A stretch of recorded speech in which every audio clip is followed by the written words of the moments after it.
And we're back, and I'm going to show you switching this line over. At the same time I do this, I need to replace the train.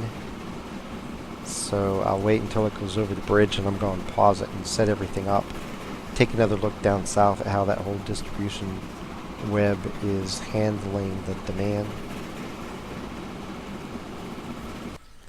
And all I did, I only have half of this built right now.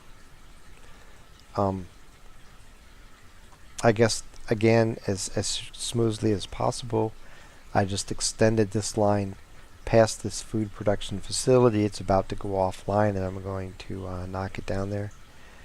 Built a 2-line terminal here because I'll have this one food line coming in this way. And the very next thing I do is, I think, build this field down and across the river and bring it in this way. And there's really no reason to have my trains compete for loading dock space when they're really serving two completely distinct and separate lines.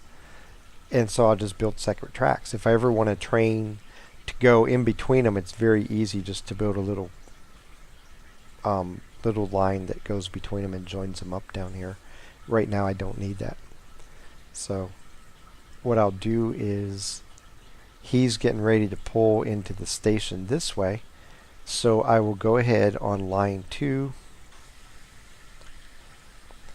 I don't want the train, I want the line. And I will redefine this line. Omaha is over there. Fullerton East I don't need. I do want Fullerton Annex. That's all I had to do. Now the new route, the new longer route is set up. Oops, there is one more thing I want to do. And that is, I want a bigger, faster train. So I'll go into my replacement window. And the 282 Mikado has come on board. Totally skipped the Atlantic. If I was running trains that were more passenger oriented, I would go with the 442 Atlantic for the passenger lines.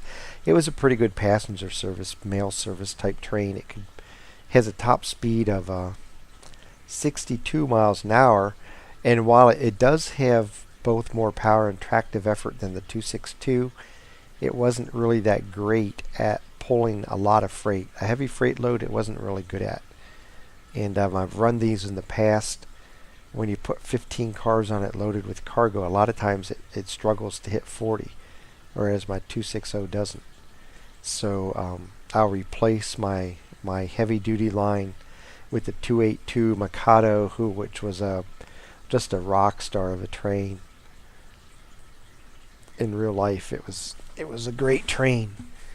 And it says here they're the most common freight trains until the end of seam, and it's because they were such a solid producer. Man, these things could haul and haul and haul, and still maintain a decent speed. So I'll be looking to switch over my freight line to that, and this will be my first train to do so. It's not really that expensive yet, considering how much money I have in the bank, and I need to really it doesn't make me any money sitting here. When I get back from my daughter's football game and after my wife goes to bed, I will come back on here and probably add 3 or 4 lines at once because I have the money to do it. I need to spend money to make money. So here we go. We have the locomotive. Now I don't want to make the same mistake I did previously and put on tank cars on a freight car line. I have the bigger box cars now. Way more expensive, but they haul a lot more. And that'll be a nice addition. I'll probably end up having to figure out what I want to do with all this food. 4, 5.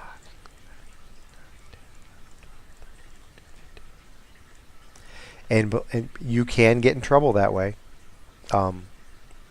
You start oversupplying on too many lines and seeing production at the production facilities drop off, and all of a sudden your highly profitable routes and that money you're generating and everything's looking rosy, all of a sudden it goes to crap. and you're scrambling to figure out where am I going to send all this product. Man, there's no other town over here.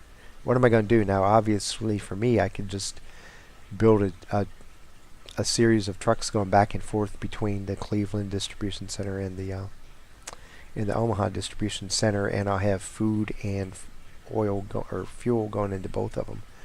So I want to turn this on, but I really want to replace now. It's going to cost me $11.4 million for this, and you can see it already deducted it out of my bank account. This new train, the Mikado, is queued and in the system, and as soon as my tired old engine gets into town, it will be taken off to the side, sold for sold for scrap, and my new engine will replace it.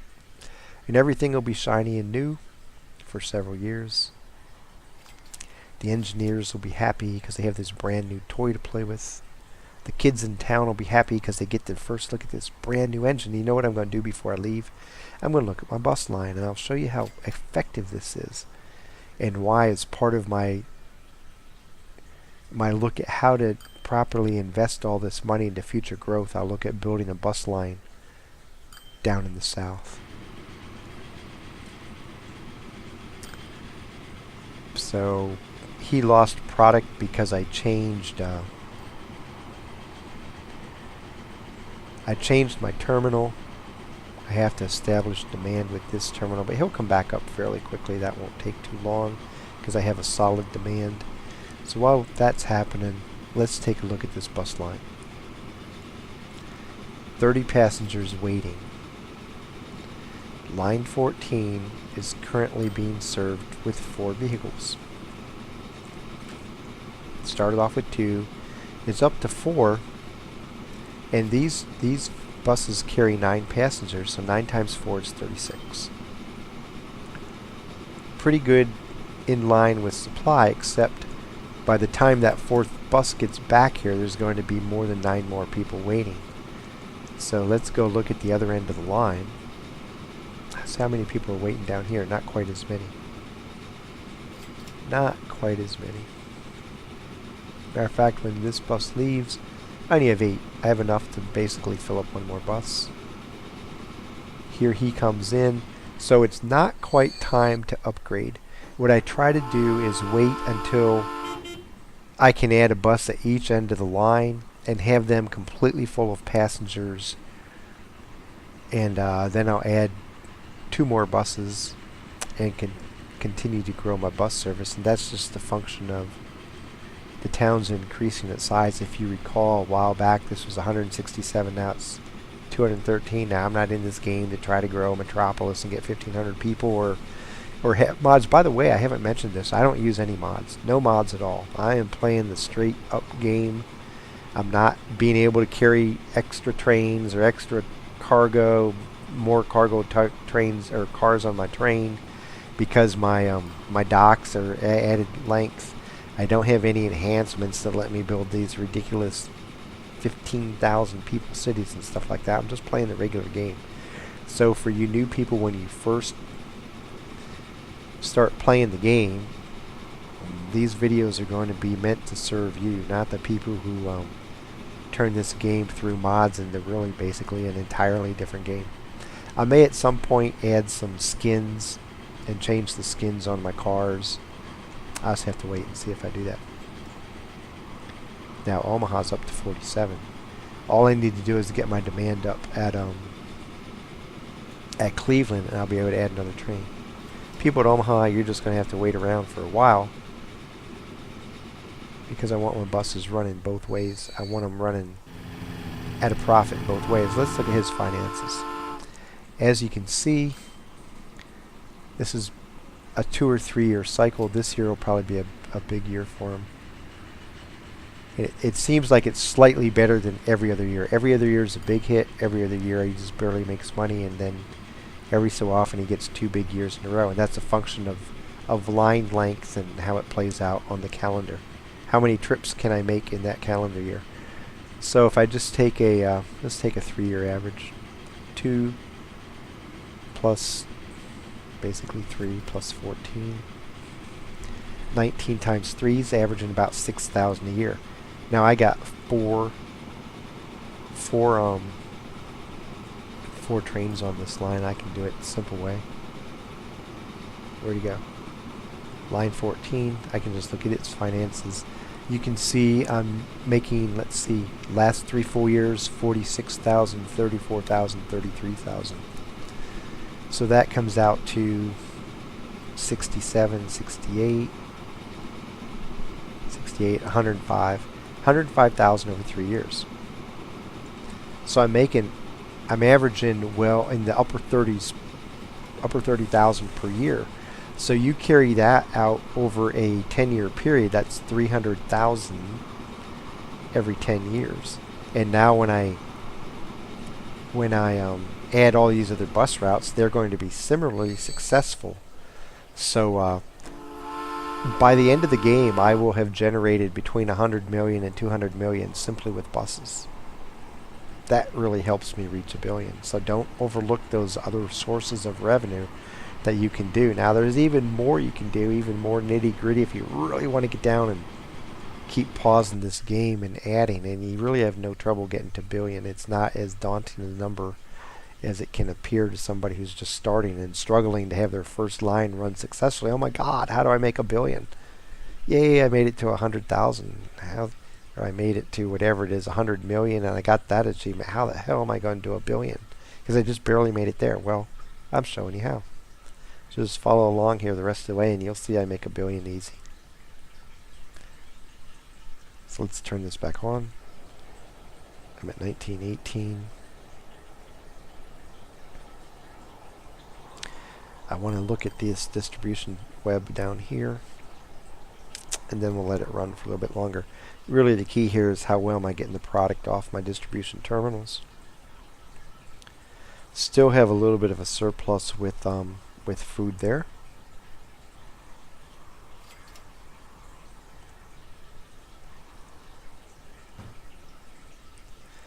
And not so bad here. I've pulled down the big surpluses here. Line 9. Line 9 continues to be a problem. Why? Is that like a real long route or something? Well, it doesn't seem any longer than Anchorage. Actually, it seems a little shorter than Anchorage. Maybe there's more city traffic or something.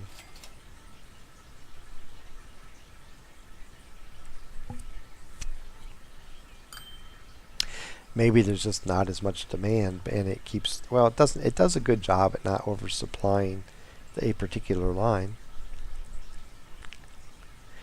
I have no real way to increase demand here unless I get bigger. I am getting bigger, just not very quick. This is a fairly small town to start with. I'm going to add bus service down here, and hopefully adding bus service, and that'll help spur growth a little bit. At the moment, though, all these numbers of the storage levels are coming down. Line 9 coming down a little slower than the others. But again, I don't want to put too many trucks on the line and get stuck with hauling air again. I don't want that. So we'll let that go and let that run for a couple years, and then we'll come back and revisit that. And in the meantime, I'm going to scout out the next thing for certain I'm going to do. And I'll show you this next episode. I'll add this food line here. And I have to go back because I added the new train here. I have to go back in and make sure this is still going to stay in sync. I'll probably add, I already have a road going back and forth.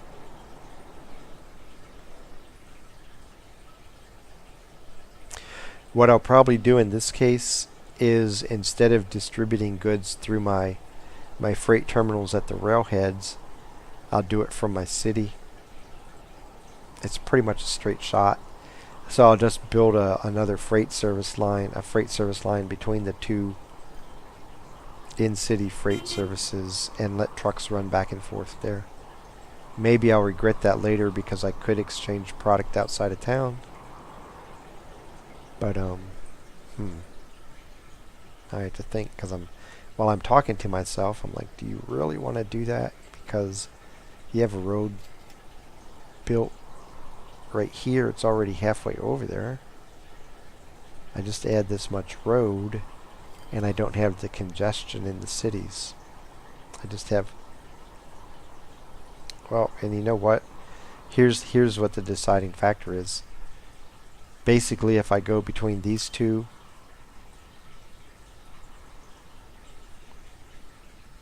I'm transferring the congestion down this road over to the congestion down this road. Over in this town,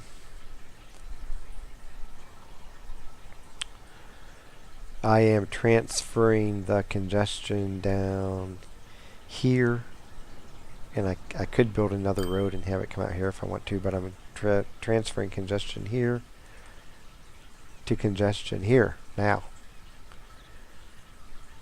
This railroad doesn't really matter, hardly ever a train there.